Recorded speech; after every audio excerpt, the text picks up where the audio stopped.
Hi നമസ്കാരം. വാസ്തുവിദ്യത്തിൻ്റെ മറ്റൊരു അധ്യായത്തിലേക്ക് വീണ്ടും സ്വാഗതം.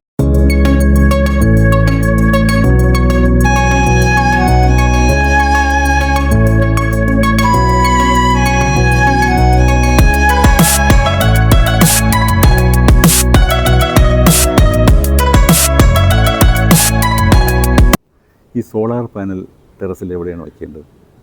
വളരെ പുതുമയേറിയ ഒരു വാസ്തു ടിപ്പാണ്. അപ്പോൾ എൻ്റെ അടുത്ത് ആരും ചോദിച്ചുകൊണ്ട് വരരുത്, വാസ്തു ടെക്സ്റ്റ് ബുക്കിൽ സോളാർ ഉണ്ടായിരുന്നു പണ്ട്.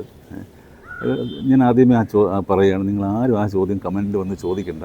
കാര്യം വാസ്തു ടിപ്പ് ഒരു കാരണവശാലും ഒരു വാസ്തു ബുക്കിലും സോളാറിൻ്റെ കാര്യങ്ങൾ പറഞ്ഞിട്ടുണ്ടാവില്ല. പക്ഷേ സോളാർ എനർജി, നമുക്ക് എന്താണ് ഈ സോളാർ പാനൽ ചെയ്യുന്നത്? എനർജി ഉൽപ്പാദിപ്പിക്കുക, അല്ലെങ്കിൽ സോളാർ എനർജി കൺവേർട്ട് ചെയ്ത് എനർജി ഉൽപ്പാദിപ്പിക്കാൻ പറ്റില്ല. Energy can be neither created nor destroyed എന്നാണല്ലോ പറയുന്നത്. അപ്പോൾ സോളാർ എനർജിയെ നമുക്ക് ഇലക്ട്രിക്കൽ എനർജിയായിട്ട് കൺവേർട്ട് ചെയ്യുന്ന രീതിയിൽ ആ ഫോമിലേക്ക് കൊണ്ടുവരിക എന്നുള്ളതാണ് സോളാർ പാനൽ ചെയ്യുന്നത്. അപ്പം എനർജി ജനറേഷൻ എന്ന് വാസ്തുവിൻ്റെ ആംഗിൾ പറയുകയാണെങ്കിൽ എനർജി ജനറേഷൻ എന്ന് വേണമെങ്കിൽ പറയാം. അപ്പം ആ എനർജി അങ്ങനെയുള്ള കാര്യങ്ങൾ വയ്ക്കേണ്ട ഏറ്റവും നല്ല സ്ഥാനം എന്ന് പറയുന്നത് സൗത്ത് ഈസ്റ്റ് ഭാഗമാണ്.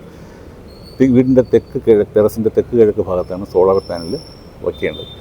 ഇനി അതിൽ വേറൊരു സയൻറ്റിഫിക് ആസ്പെക്റ്റ് കൂടെ നിങ്ങളൊന്ന് ചിന്തിച്ച് നോക്കിയാൽ മനസ്സിലാവും. നിങ്ങൾ ഈ സൗത്ത് ഭാഗത്ത് സോളാർ പാനൽ വെച്ച് കഴിഞ്ഞാൽ ഉച്ചയ്ക്കുള്ള സൂര്യൻ കൃത്യമായിട്ട് അതിൻ്റെ നേരെ തന്നെ നമുക്ക് സൂര്യപ്രകാശം കിട്ടുകയും അത് എഫിഷ്യൻ്റായിട്ട് ഫങ്ഷൻ ചെയ്യുകയും ചെയ്യും.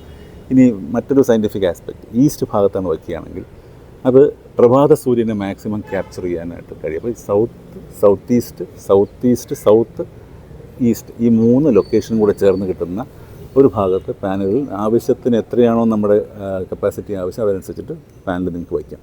ഇനി വയ്ക്കാൻ പാടില്ലാത്ത ചില കാര്യങ്ങൾ പറയാം. അതും വാസ്തുവിൻ്റെ പ്രിൻസിപ്പിളിനെ ബേസ് ചെയ്തിട്ടാണ് പറയുന്നത്. ഒരു കാരണവശാലും നോർത്തിലോ സോളാർ പാനൽ വയ്ക്കരുത്. അത് ഗുണകരമായി ഒരിക്കലും ഭവിക്കില്ല. കാര്യം നെഗറ്റീവ് ആത്മീയമായിട്ടുള്ള ശക്തി കുറയ്ക്കുമെന്നാണ് അതിൻ്റെ ഒരു വിശകലനം പറയുന്നത്. അപ്പോൾ അതുപോലെ തന്നെ സോളാർ പാനൽ നോർത്ത് ഈസ്റ്റ് പടിഞ്ഞാറ് ഭാഗത്ത് വെച്ച് കഴിഞ്ഞാൽ ഒരു കാരണവശാലും പ്രോപ്പറായിട്ട് അത് എനർജി എഫിഷ്യൻ്റായിട്ട് വരില്ല. അതാണ് അതിനകത്തുള്ളൊരു കാര്യം. അത് ഈ നമ്മുടെ സമയത്തിന് ശേഷമല്ലേ സൂര്യപ്രകാശം പടിഞ്ഞാറ് ഭാഗത്തേക്ക് കിട്ടുള്ളൂ. അപ്പോൾ അതും സയൻറ്റിഫിക്കായിട്ട് നമുക്ക് പറയാം. ഇത്രയും പറഞ്ഞുകൊണ്ട് ഈ സോളാർ പാനൽ വാസ്തുവിനെ ഞാൻ ഈ വീഡിയോയുടെ അവസാനിപ്പിക്കുകയാണ്. മറ്റൊരു നല്ല വീഡിയോ നിങ്ങളിൽ എത്തുന്നവരെ നന്ദി, നമസ്കാരം.